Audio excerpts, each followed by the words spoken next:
Okay, so first of all, just a little bit of an introduction to the room so that you understand the operation of the room and that you operate safely in here, which is my priority, is to make sure that you guys are safe in here. Okay, so firstly, the environment itself can be a little bit of a trap, because as you walk around the corners of the bench, there's vices you can walk into, particularly if someone has left it open, which is not a good thing, so learn from that and keep them closed when you're not using them. And the floor is also very slippery. So particularly as we get a very fine layer of sawdust on the floor, things tend to become a little skatey. So first rule in this room is we don't run. When you're walking around the room, you also need to be aware of your own personal safety, and that tends to come into play particularly when you're carrying tools around the room. So most of the tools that we use have got a sharp edge, like I wouldn't bother running my finger along that because that will hurt. So carrying that around the room also means that if you were to actually walk into someone with that, that it's quite dangerous to do. So the safe way to carry your tools around the room is to always have the teeth facing behind you, so teeth behind and facing to the floor. So you never walk around with a tool poking out in front of you. Now obviously a saw is a little bit big to be doing that, but there are other sharp tools that are smaller that you could easily forget what you're doing and walk around with them poking towards someone. So you need to make sure that all of your tools are facing the floor, okay, and the sharp bit hopefully facing backwards. So we good on that? Okay. All right. Safety again also means that our personal safety is an issue. So what we need to do is to be aware of where the things are that we use. So in the cupboard over here, we have our personal protection equipment, so PPE commonly known as, all right? So in the cupboard, I have glasses. Now these are a little bit of a trick. They get scratched really easily if you put them away incorrectly. When you put them in the cupboard, please put them onto this part of the lens. Don't skate them in on the glass part of the lens, not glass, but plastic part of the lens, which will scratch. Okay, so pop them in like that. In here we've also got earmuffs for your hearing, and we also have hairnets. Okay, so this is a hairnet box. So in the hairnet box, we have hairnets. So we have these two hairnets. Both of them are hairnets. Which one would you choose to use? Yes. Why would you choose that one? Because it hasn't been worn. Absolutely correct. This has been worn by someone and someone has not put it in the correct place. So where's the correct place for this? The bin. Correctamundo. In the bin. Okay. Make sure that these do go in the bin, because we don't want to use these a second time by another person. All right, so someone's put that in the wrong spot. Okay, these are quite easy to use. You just pinch them on the outer edges and pull them apart, and then they'll go onto your head. When you're wearing them, you need to make sure that all of your hair is in them, not little bits hanging out, because those are little bits that get caught. Okay, all right, so what have we got in here? The three things that we're going to be using out of this room, and out of this cupboard, sorry. Glasses. Correct. Earmuffs. Correct. Yes. I think they were all right somewhere along the way. Okay, why do we need the hearing protection? This is why. Okay, very loud. All right, we need to have that on when any of the tools are operational, because what that does is keeps our breathing air nice and clean. The bench over at the back of the room is designated as a sanding bench only. And you can see that there's all those big vents along the back bench which will suck all the sawdust out of the air for us. Okay? All right, so whenever someone is about to use a machine, you need to tell everyone that they need hearing protection. Okay, because that's the primary one. If you're using any of the tools, actually we'll go around those and have a look. All right, so what have we got? Safety equipment cupboard here. You can see there are tools hanging on the wall here. That's a very small selection of the things that we have that you use. Going around over on the bench, we put our wood on the bench. No, try again. That's where we keep the wood. Once you've actually selected your wood and started cutting it, we keep them in the storage in next door. Okay. Then we get to the machinery. So we have a pedestal drill, which is the red machine. Turn around and have a look. And there's a blue one. Same machine, different design. So they do the same thing. In fact, they do exactly the same thing. They just are a different brand of machine. Okay, having a look at the wall behind those, which of those safety equipment pieces do you need to use to make sure that you operate that tool safely? Okay, hands up from someone who hasn't answered a question. Yes? A helmet. Correct? Glasses. Correct. Answered a question. Anyone else? One more thing. Yep. The headphone thing. Hearing protection. Yeah. Yep, or earmuffs. Correct. All right, so what I'm saying to you is that the information is behind you on the wall there. It's there to remind you that that's what you do. Don't let me catch you operating any of those tools without any of that equipment on. Again, any loose clothing is a really bad thing to actually have hanging around. Don't, it's only when you're operating the tools. Oh, okay. So scarves, now that we're coming into winter, not a good thing to have. Any loose jumpers, anything that's tied around your waist, it's got hanging outy bits, jewellery, anything like that should not be worn, that you should be wearing it at school anyway, shouldn't be worn while you're operating those tools. Okay? All right. Painting a grim picture, but if you are aware of these things, they don't happen. Okay, so the same thing applies to the other tool in the corner. The next tool around is called a disc sander. That's probably the one that's a little higher level risk. In each of the cases of the tools, you are not to operate any of them until I've given you one-on-one instruction. So by that I mean I will get one, maybe two girls in a group to operate that tool, and I will talk you through the process of using that tool as a group of two people, not as a whole class. In next door, there is another room. There's also the small room in here which we store our timber in. The machine room, on the door has a sign that says authorised personnel only. That means you cannot go into that room unless you have been authorised. What does that mean? I will say to you, can you please go into the machine room and get this? Okay, that's giving you authority to go into that room. The reason for that is that there's a lot of static machinery in there that, if you are silly enough to try and use, will cause you a dastardly harm. So you need to be in there and obviously not silly enough to do anything in there without me being, well, not even with me being there. The equipment in there, you have to be 18 years of age or older to actually operate it safely, okay, and trained. So, what are we going to be doing? We're going to be cutting our deck chair pieces. We're going to use a timber called kiln-dried hardwood, which is this particular piece of wood here. You can go to the hardware store and ask them for a piece of kiln-dried hardwood, and they'll say, what size do you want? Because all of the timber you buy is standardised to a particular size. When I mean standardised, you can go into the shop and say, I'd like a piece of 42 wide, 19 millimetre thick, 42 by 19, kiln-dried hardwood. Okay, and they will know what you're talking about. Now that applies to fixed sizes, anything up to around about 200 wide. Okay, so you can actually plan your projects according to the size of the wood that you need. So you can design something, break it down into what you need to buy, go to the hardware, buy it, join it all up and make a product, which is what we do in Year 10. All right, so the wood that we're using is kiln-dried hardwood, 42 wide, 19 thick. So it's called 42 by 19 kiln-dried hardwood. Okay, all timbers are broken down into two categories. There's hardwoods and there's softwoods. Hardwoods and softwoods don't necessarily mean that this is hard and this is soft.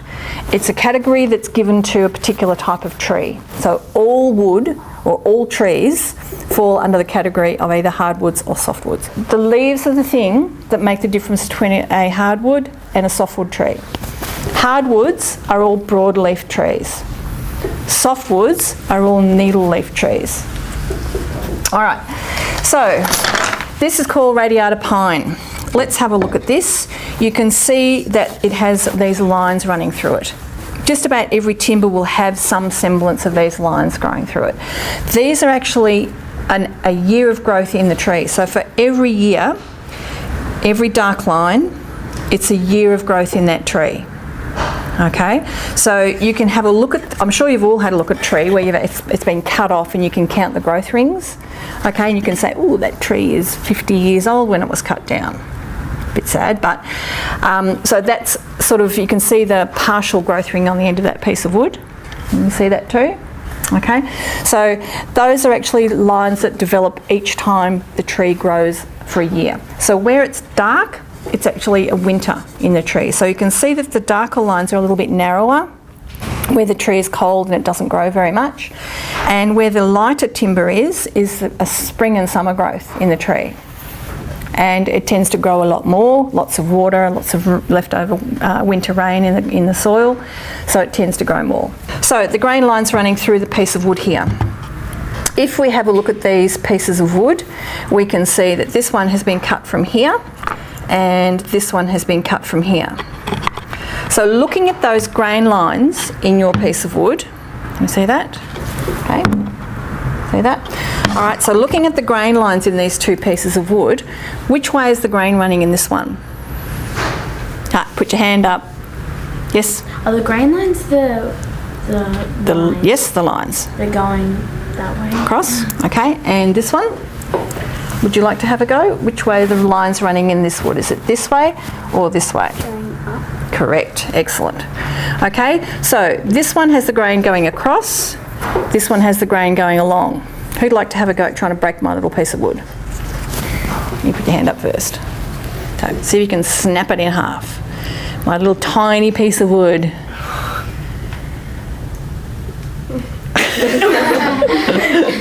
All right, pass it on to someone who's got some strength. Pillar.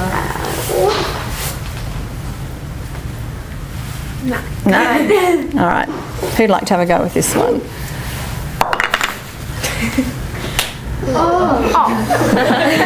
Too easy, yes? Yes. Okay. All right, so let's have a look at the difference. Which was the strong one? This one or this one? One with the lines running through the piece of wood. Okay. This one, on the other hand, is literally easily broken. What we're demonstrating here is that the strength of your wood is in the grain direction that you choose to actually make your product. Okay, so fortunately builders have got that all worked out and they build their houses with the grain running the right way, otherwise we'd all be in these houses of cards. So let's just put this into a bit of a practical application. Thank you. Okay, so let's just pretend you're all year 10 and you're going to make yourself a table, and you're going to have a tabletop this size here.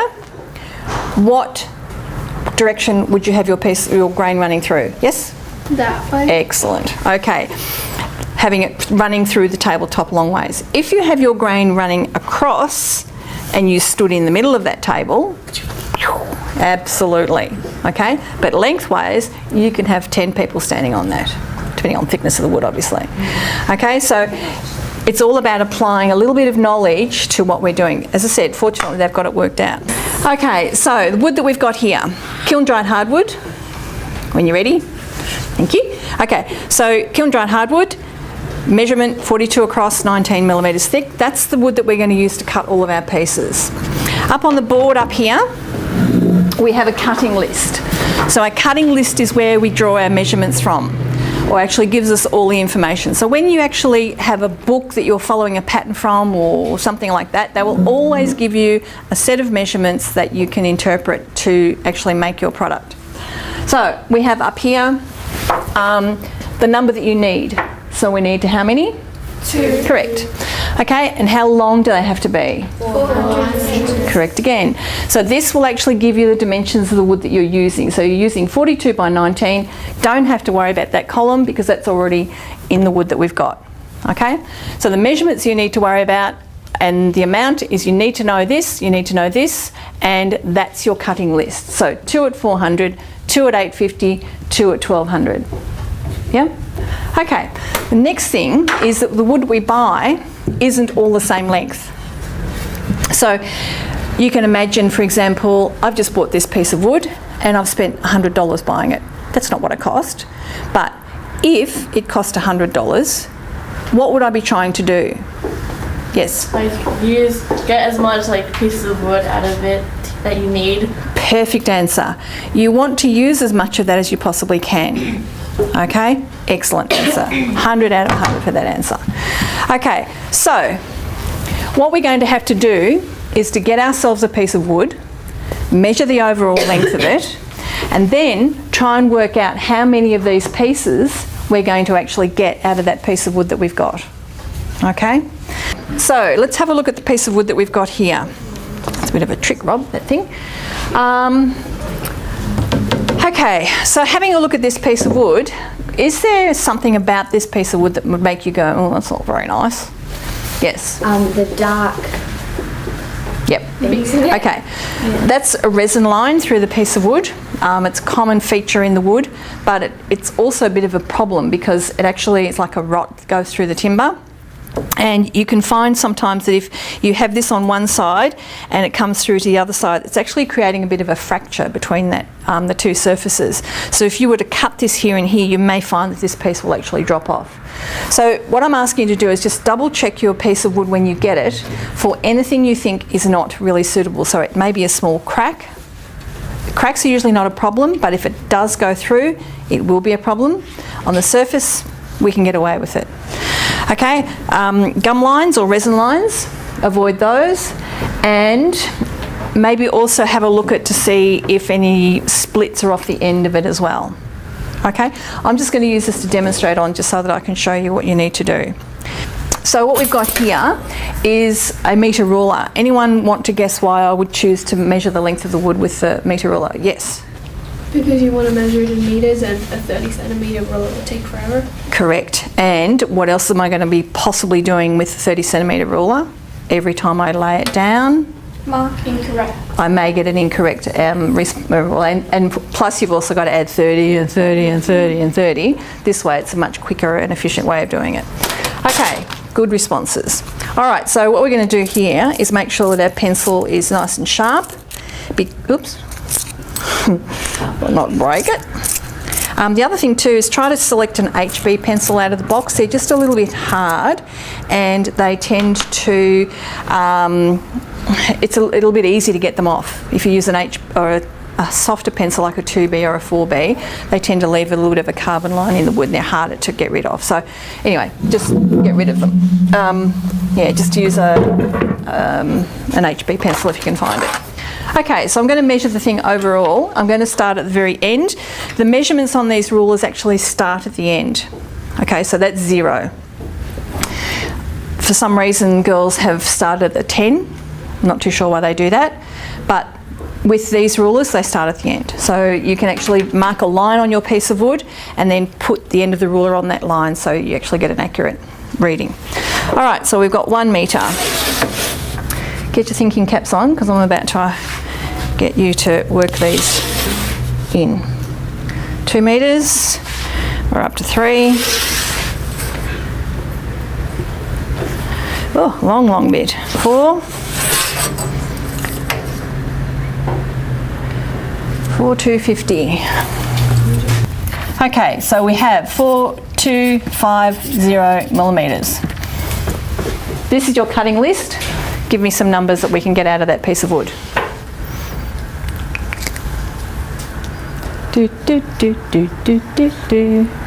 Sorry, give me thinking time. Oh, yes, fire away. The 2, 1, 2, 1. Yep, 2 1200s.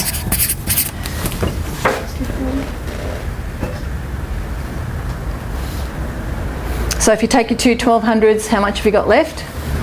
10, 40, no, 40. 2,000. Oh, right, you took it away. 600. Oh, yep, sorry, you put your hand up. 1,800. Correct. Okay, so you've got 1850 left over.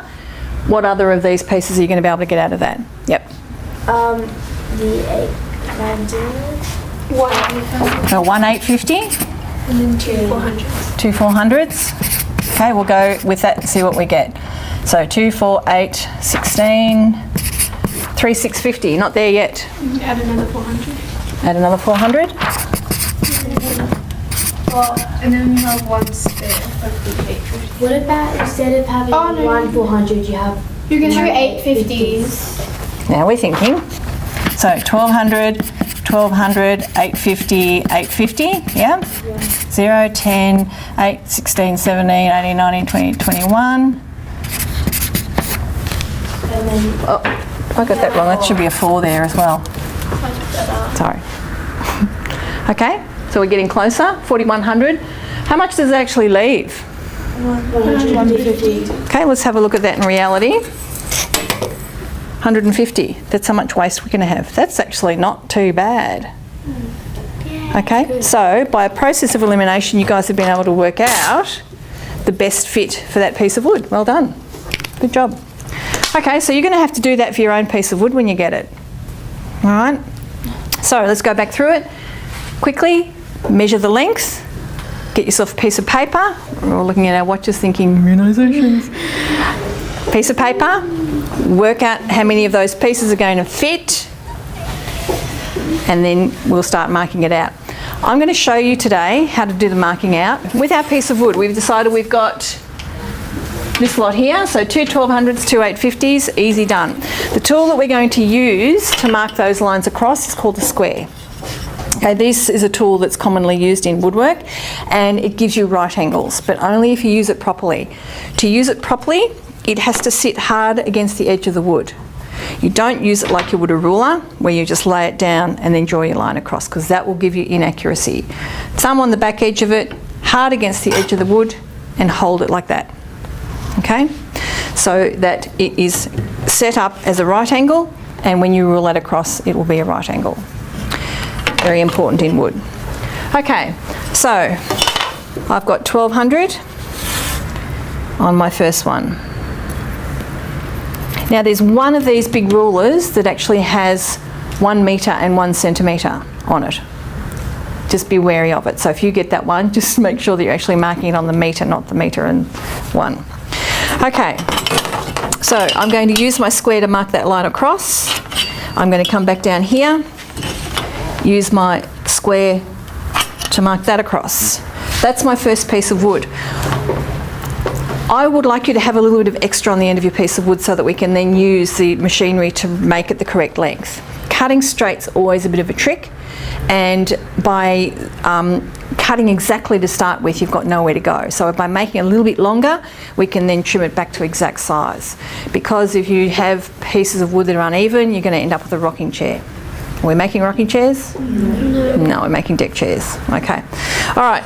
So I'm going to allow around about 1.5 centimetres in between. So a thumbprint in size approximately, fingerprint in size, it doesn't matter, but enough space in between those two measurements to give you cutting room. So where we're going to actually cut is through the middle there like that. Okay, we all see that? Can't turn it around, sorry. All right, so my next measurement is going to start from that second line. So we go back to our metre and add another 200 onto that. Oops, close enough. A couple of bits in between. Come along again. What's the next one? 850. Thank you. And the next one? 850. Beautiful. So by the time we get down to the end here, the only amount of waste that we've got is this much.